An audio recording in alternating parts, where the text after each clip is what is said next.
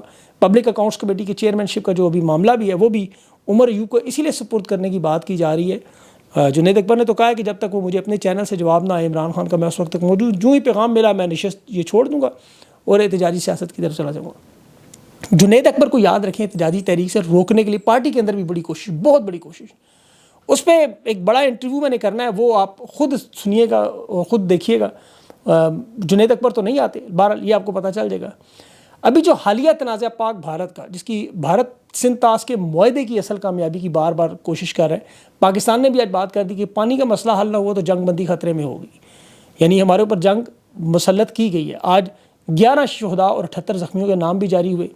ہندوستان فوج اور حکومت نے ابھی تک اپنی کسی جانی نقصان کا ذکر نہیں کیا. پاکستان کی جو شہادتیں اس میں بری فوج سے 6، فضائیہ سے 5 شہداء کے نام سامنے ہیں. اسکواڈرن لیڈر بھی اس میں شامل ہیں، 2 لانس نائک ہیں، 1 نائک ہیں، 2 سپاہی ہیں، 4 ٹیکنیشین ہیں. یہ نام آج پبلش ہوئے ہیں. پاک فضائیہ کا اس وقت امیج عوام کی نظر میں بہت بڑا. سوشل میڈیا پہ آپ دیکھیں ان کے جو انچارج سے آپریشن، کیونکہ تصاویر وائرل ہو رہی ہیں اور سارا کریڈٹ جو پاک فضائیہ کو پاک فوج کی بجائے دیا جا رہا ہے، تو اس میں ظاہر ادارے کے اندر مشکلات بھی ان لوگوں کے لیے بعد میں پیدا ہوں گی. ان افسران کو آج تو آپ سراہ رہے ہیں، لیکن آئندہ آنے والے دنوں میں ان کے ساتھ پتہ نہیں کیا ہوگا، کیونکہ اس کی بہت سی مثالیں موجود ہیں. جاوید سعید صاحب اس کی ایک مثال ہے. اقتدار کا معاملہ آپ کو پتا، اور طاقت کی رسا کشی جاری ہے 2 طاقتور لوگوں میں. یہ بات یاد رکھیں. میں ابھی بڑی محتاط بات کر رہا ہوں، تفصیل سے اس پہ پھر اگلے کسی ویلاگ میں. امریکی ڈیفنس بھارت کے حملے کی تیاری کی مکمل معلومات دے رہا ہے. ان کے جو میڈیا بتا رہا ہے کہ نریندر مودی کا اقتدار جو ہے وہ خاص طور پر دفاع کے معاملے میں شدید تنقید ہے. اس کے اقتدار میں آنے کے بعد دیکھیں اس نے روس کے S-400 لیے تھے، فرانس کے رافیل لیے تھے اور براہموس سپر سونک.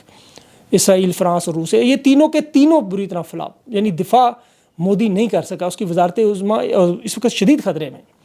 اور اس تنازع میں اب اس کی پارٹی کے اندر سے تبدیلی کا جو بڑا سنجیدہ امکان، عدم اعتماد والا معاملہ. وزارت عظمیٰ کے لیے 3 ممکنہ نام بھی، جے پی نڈا، راجناتھ سنگھ اور یوگی آدتیہ. یہ ناگپور میں RSS کا جو ہیڈ کوارٹر ہے وہاں ان کا اجلاس ہوا، اور یہ بڑا غیر معمولی اجلاس تھا. جے پی نڈا نے کیا، اور یہ امت شاہ اور راجناتھ سنگھ دونوں شامل تھے، لیکن نریندر مودی کو نہیں بلایا گیا.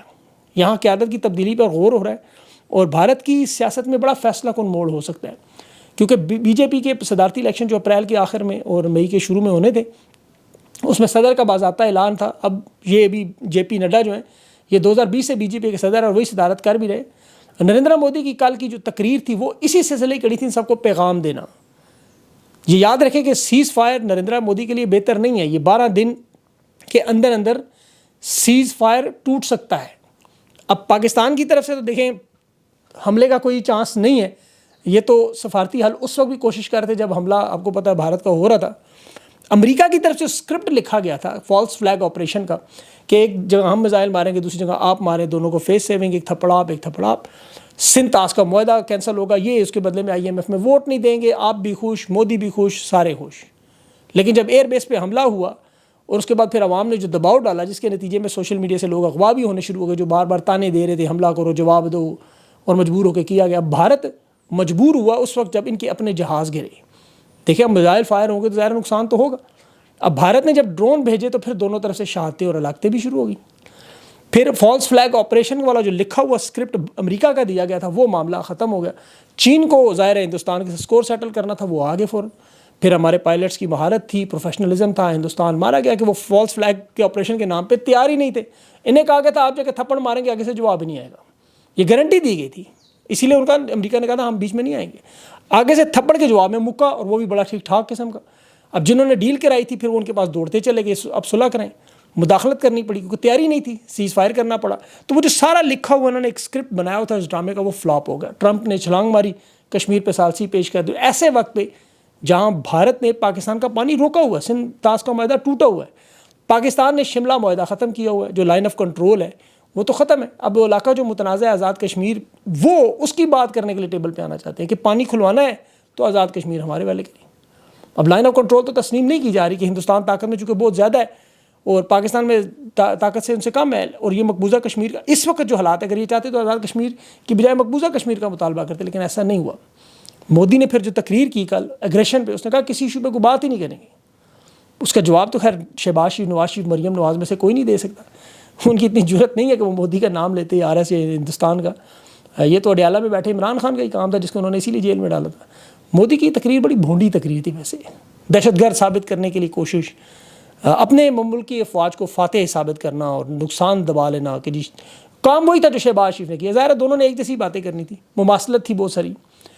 اب نریندر مودی اپنی وزارت عظمیٰ بچانے کے لیے ہر حد تک جائے گا۔ امریکی ڈیفنس کے مطابق یہ حملہ لازمی ہے، اور پاکستان یہ پوری کوشش کرے گا کہ کوئی نہ کوئی واردات ان کی روک لے۔ اب یہ صرف حملہ نہیں، بلکہ جو پراکسیز ہیں ان کی پنجاب میں، بلوچستان میں، ان کو بھی ایکٹیو کر رہے ہیں۔ کوٹ لکھپت جیل جیسے حساس مقامات ہیں، ترقیاتی منصوبے، ان پہ بھی جس طرح انہوں نے پہلے 21-22 ٹارگٹ کیے ہیں، وہ کہتے ہیں ہم اسی طرح خاموشی سے یہ کام کر سکتے ہیں۔ اس پورے جنگی تنازع میں نقصان بھی بہت ہوا دونوں ممالک کو۔ پاکستان کو تو $4 ارب کا نقصان ہوا، جو کہ IMF کے قرضے سے بھی زیادہ، بلکہ 5 ارب ہو گیا ہوگا۔ اس سے پاکستان کی اقتصادی ترقی پر بڑا نقصان ہوا ہے۔ پھر بھارت نے جو تجارت معطل کی ہے، برآمدات پہ اثر ہوا ہے، کپاس اور دیگر زرعی مصنوعات، اس میں بھارت پر بھی اس تنازع کا اثر ہوا، لیکن چونکہ وہ بہت بڑی اکانومی ہے وہ برداشت کر گئے، ان کا نسبتاً استحکام تھوڑا بہتر نظر آیا۔ کل اسٹاک مارکیٹ میں دونوں طرف کمی ہوئی، لیکن بھارت میں کل 4 سال میں بہتری ہوئی، اور وہ 4% سے اضافہ ہوا پچھلے 4 سال میں۔ سیز فائر کے بعد ان کے فنڈز میں، روپے کی قدر میں بھی اضافہ ہوا۔ بدقسمتی سے چونکہ ہم قرضوں میں ملکی تاریخ ہے، اس وقت بلند تر ہمارا قرضہ ہے، 90,000 ارب کے قریب ہمارے قرضے ہیں، اس میں اس سال میں ریکارڈ اضافہ ہوا، اور اب اس میں مزید اضافہ ہوگا کیونکہ اخراجات اب بڑھیں گے۔ IMF کا پیکج اگر نہ ملا، خدا نخواستہ دیوالیہ پانا، اس منظوری تو ہوئی ہے، لیکن معیشت میں بہتری بڑا مشکل نظر آ رہا ہے۔ اب یہ چونکہ اپڈیٹنگ معاملات ہیں، اس لیے اس پہ آگے میں تفصیل سے پھر کسی ویلاگ میں آپ کے سامنے رکھوں گا۔ ابھی جو پاکستان میں عدالتوں میں ہو رہا ہے، الیکشن میں ہو رہا ہے، خاص طور پر عدلیہ کے حوالے سے 9 مئی کے 6 مقدمات میں آج علیمہ خان، عظمیٰ خان اور عمر ایوب کی عبوری ضمانتیں بھی ہوئی ہیں 16 جون تک۔ علیمہ خان ہائی کورٹ میں دیگر کیسز میں اس وقت پھنسی ہوئی تھی، اور ادھر کیس یہ بھی چل رہا تھا۔ عمر ایوب تو خیر اسپتال میں، اور ہائی کورٹ میں بھی ڈاکٹر عافیہ صدیقی کی رہائی کے بارے میں وطن واپسی کی سماعت بھی ہے، اس کی بھی وہ بھی ایک معاملہ چل رہا ہے۔ اس کے علاوہ جو بڑی اہم خبر معاملہ جو وہ میرے چینل پر وقار ملک اور کچھ اور ہمارے ساتھیوں کو حکومت پاکستان نے یوٹیوب کو درخواست دے کے بلاک کرنے کی کوشش، چینلز تو پہلے بھی بلاک کرتے رہے، فائر والز آپ کو پتہ ہے سارے معاملات، لیکن یہ باقاعدہ جو ہم 8, 10, 15, 20 لوگ رہ گئے ہیں جن کی زبان بندی کی کوشش ہے۔ حکومت کی کوشش تو یہی ہے، یہ 9 سال کا سفر ہے ہمارا، بڑی مشکلات ہیں، ہم سب لوگوں کے تو ویزے بھی آپ کو پتہ ہے بہت سارے ممالک کے بند ہیں۔ ہندوستان نے تو باقاعدہ پریس کانفرنس کر کے پابندیاں لگائی ہیں۔ اب سرکاری طور پر یوٹیوب کو پاکستانی حکومت نے بھی وقار ملک کا میرا چینل بند کروانے کی، بلاک کرنے کی کوشش کی کہ چند آوازیں بند ہیں، یہ بھی خاموش ہو جائے، لیکن یہ تو جب تک اللہ کو منظور ہوگا انشاءاللہ ایسا نہیں ہوگا۔ جب تک سانس میں سانس ہے اور زبان ہے، یہ آواز تو انشاءاللہ گونجتی رہے گی۔ اللہ نے زبان دی ہے، وہی بند کر سکتا ہے۔ آواز بھی ہماری جہاں تک پہنچانی ہے وہی پہنچائے گا۔ پاکستان سے ہم لوگ محبت کرنے والے لوگ ہیں، انسانیت، انصاف، آئین قانون اور مظلوموں کی بات کرتے ہیں، اور تو کچھ نہیں کہتے۔ خان چونکہ تاریخ کی درست سمت میں کھڑا، اس کے ساتھ کھڑے ہیں، وہ مظلوم ہے اس وقت۔ اگر یہ جرم ہے تو ٹھیک ہے، کر لیں جو کرنا ہے، آواز بند نہیں ہوگی، کوئی غلط کام نہیں کر رہے، کوئی بھی ضمیر بھی مطمئن ہے، نہ قانون توڑ رہے ہیں، نہ اللہ کے دین کے خدا نخواستہ خلاف ہے۔ اور ارشد شریف کی شہادت کے بعد تو یقین کریں ہم سب کو پتہ تھا انجام کچھ نہ کچھ ہونا ہے، تو اس لیے قربانیوں کے لیے تیار ہیں۔ یہ اللہ کا نظام ہے، یہ یاد رکھیں۔ اللہ جس کے دل میں جو بات ڈال دے، اس کی دل اس کی 2 انگلیوں میں ہے۔ اسی لیے میں نے کبھی چینل سبسکرائب، لائک بٹن یہ نہیں کہا، کیوں کہ یہ اللہ کا کام ہے، ہمارا کام ہے محنت کرنا، سچ پیش کرنا، تجزیہ دینا۔ غلطیاں ہوں گی، بے تحاشا ہوں گی، اصلاح بھی کریں گے، سیکھیں گے بھی۔ طالب علم ہے، اب ہندوستان نے جب مجھے بلا کیا تو مجھے بہت سے میرے اچھے ہندوستانی دوستوں نے کہا کیا وہ تمہاری ہائی کمیشن میں بات کراتے ہیں، معاملہ حل ہو جائے گا، بلکہ IPL کے تمہیں معاملہ۔ میں نے کہا نہیں ہے، میں اللہ سے مدد مانگوں گا، ہم کسی کے در پہ نہیں جائیں گے انشاءاللہ۔ جہاں تک اللہ نے دیکھیں آواز پہنچانی ہے وہ ضرور پہنچائے گا۔ اب امریکہ میں یوٹیوب کا ہیڈ کوارٹر ہے، اور یہ ایک آزاد آپ کو پتہ ہے انڈیپینڈنٹ ادارہ ہے، امریکی حکومت کے انڈر نہیں آتا، لیکن وہاں اس کا موقف ہم رکھیں گے، اپنا آزادی اظہار رائے کے لیے پلیٹ فارم لڑیں گے۔ تو باقی تو یہ تو آپ کو پتہ ہے ہم نے تو اپنا کام کرنا ہے، چاہے جتنا مرضی بلاک کرتے رہیے۔ پہلے بھی آپ لوگ VPN لگا کے دیکھتے تھے، اور آپ کو پتہ ہے VPN کیسے استعمال ہوتا ہے۔ ابھی میرے کچھ دوست VPN پہ کام کر رہے ہیں بڑے ہائی لیول پہ، انشاءاللہ وہ بھی آپ کو ایک پورا نیٹ ورک بنا کے دے دیں گے، اس سے بھی طاقت۔ لیکن آپ لوگ خود بھی جانتے ہیں، دیکھیں جس نے سننا ہے، جس نے دیکھنا ہے وہ ڈھونڈ لے گا، تو جس نے نہیں دیکھنا اس کے سامنے سب کچھ بھی وہ نہیں دیکھتا۔ تو اس لیے ہم کوشش ہی ان لوگوں تک کرتے ہیں جو لائک مائنڈڈ ہوتا ہے، جنہیں پتہ ہے ہم کیا کر رہے ہیں۔ اوورسیز پاکستانی بھی موجود ہیں، تو انشاءاللہ یہ سلسلہ رکے گا نہیں۔ آپ سب لوگ اس میں اب خود تعاون کریں، یہ آپ کے چینل ہیں، آپ کی مرضی ہے۔ اگر دیکھیں جہاں تو لوگوں کے کاروبار، زندگیاں تباہ ہو گئی ہیں، لوگ شہید ہو چکے ہیں، یہ تو چینل وینل ان کی کیا اوقات ہے۔ ابھی تو جس طرح وہ الیکشن لوٹے گئے، مخصوص نشستوں کا معاملہ دیکھ لیں، 78 نشستوں کا فیصلہ ہے، اور وہ ظاہر لگ رہا ہے نون لیگ اور پیپلز پارٹی میں بانٹیں گے۔ میں دیکھ رہا تھا ڈاکٹر ثانیہ نشتر نے 2 مہینے پہلے استعفیٰ دیا، ابھی تک ان کی نشست پر شیڈول الیکشن کمیشن نے جاری نہیں کیا۔ سینیٹر ساجد میرا بھی فوت ہوئے 1 ہفتہ ہوا، ان کا شیڈول جاری ہے، الیکشن کمیشن جاری، اور سردار سکندر سلطان راجہ صاحب ریٹائرمنٹ کے بعد بھی بیٹھا ہوا، ابھی تک اسے نہیں ہٹایا جا رہا۔ تو اس لیے یہ ساری فستائیت آپ جانتے ہیں، بال آپ کے کورٹ میں، آپ جانے اور یہ چینل جانے۔ یاد بار ہم کراتے رہیں گے کہ وی پی این لگائیں اور ویڈیو دیکھیں، جن کو نظر نہیں آ رہی، جن کو آ رہی ہے وہ اپنے دوستوں شستوں کے ساتھ شیئر کریں، جن کو سمجھ آتا ہے کہ یار یہ لوگ ٹھیک بات کر رہے ہیں اور تاریخ کی درست سمت میں کھڑے ہیں۔ باقی یہ چیزیں آپ کو پتہ ہے مائنر ہیں، ہمارا کام بہت بڑا ہے۔ اللہ پاکستان پر اپنا رحم و کرم کرے، انہیں ہدایت دے کہ آوازیں بند کرنے سے کچھ نہیں ہوگا۔ کام ہی ایسا نہ کرے کہ کوئی آواز آپ کے خلاف، تو آپ کے ساتھ مل کے کام کرنے کو تیار ہے کہ پاکستان کی بہتری ہو۔ آپ ہی اپنے کردار پہ تھوڑا غور کریں۔ اگلے ویلاگ تک کے لیے مجھے اجازت دیں، اللہ حافظ۔